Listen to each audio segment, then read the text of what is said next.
ஆர்த்தி சுஜாதாவை சீண்டிய கேனிஷா. எல்லாம் ஜெயம் ரவி கொடுக்கும் தைரியம்தான். நடிகர் ஜெயம் ரவி சினிமாவுக்குள் வருவதற்கு முன்பே கல்லூரியில் படித்த காலத்திலேயே ஆர்த்தியை காதலித்து வந்த நிலையில் 2010ஆம் ஆண்டில் இருவரும் பெற்றோர்கள் சம்மதத்துடன் திருமணம் செய்து கொண்டனர். இந்த தம்பதிக்கு 2 மகன்கள் உள்ளனர். ஆர்த்தியை கடந்த ஆண்டிலேயே பிரிந்து வீட்டை விட்டு ஜெயம் ரவி வெளியேறியது அனைவரும் அறிந்ததுதான். ஆனால் கருத்து வேறுபாடு காரணமாக பிரிந்த ஜெயம் ரவி சமீபத்தில் நடந்த ஐஸ்வரி கணேஷ் இல்ல திருமண விழாவில் பாடகி கேனிஷாவுடன் ஜோடியாக பங்கேற்றதுதான் பெரிய பஞ்சாயத்தை கிளப்பியது. அதுவும் ஒரே மாதிரியான பட்டு அடையில் புதுமண தம்பதி போல அவர்கள் காணப்பட்டது பார்த்தவர்களை எல்லாம் அதிர்ச்சியில் ஆழ்த்தியது. இதை பார்த்து அவரது மனைவி ஆர்த்தி 2 பிள்ளைகளுக்கு பொறுப்புள்ள தகப்பன் செய்கிற வேலையா இது என்று அறிக்கை வெளியிட்டு தன் ஆத்திரத்தை வெளிப்படுத்தினார். இதற்கு பதிலடி தரும் விதமாக ஜெயம் ரவியும் 2 தினங்களுக்கு முன்பு தனது மனைவி ஆர்த்தி மீதும் அவரது குடும்பத்தினர் மீதும் பல்வேறு குற்றச்சாட்டுக்களை அடுக்கியிருந்தார். என்னை பொன் முட்டையிடும் பறவையாக ஆர்த்தியும் அவரது குடும்பத்தினரும் பயன்படுத்தி கொண்டனர். என் பெற்றோருடன் உறவாடக்கூட என்னை அனுமதிக்கவில்லை என்றும் குற்றம் சாட்டியிருந்தார். கேனிஷா தான் இனி என் வாழ்க்கை துணை என்றும் தெளிவுபடுத்தியிருந்தார். இதற்கு பதிலளித்த ஆர்த்தியின் தாயார், அதாவது ஜெயம் ரவியின் மாமியார் சுஜாதா விஜயகுமார், சினிமா தயாரிப்பாளராக நான் மாறியதே மாப்பிள்ளை ஜெயம் ரவி சொன்னதால் தான். அவர் நடித்த படங்களை தயாரிக்க 100 கோடி ரூபாய் வரை நான் கடன்பட்டேன் என்று கூறியிருந்தார். என் மகள் வாழாவெட்டியாக வாழ்வதை என்னால் பார்க்க முடியாது என்றும் வருத்தப்பட்டு கூறியிருந்தார்.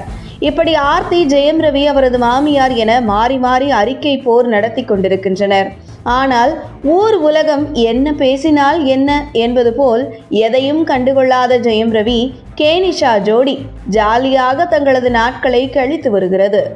இது ஒரு விதத்தில் நடிகர் ஜெயம் ரவி தன் மனைவி ஆர்த்தியை பழிவாங்கும் ஒரு நடவடிக்கையாக ஒரு தரப்பினர் விமர்சித்தாலும், மற்றொரு தரப்பினர் சினிமா நட்சத்திர தம்பதிகளுக்குள் மிக விரைவில் ஏற்படும் ஈகோ பிரச்சனை அவர்களை நிரந்தரமாக பிரித்து விடுவது காலம் காலமாக நடக்கிற விஷயம்தான் என்றும் கூறுகின்றனர்.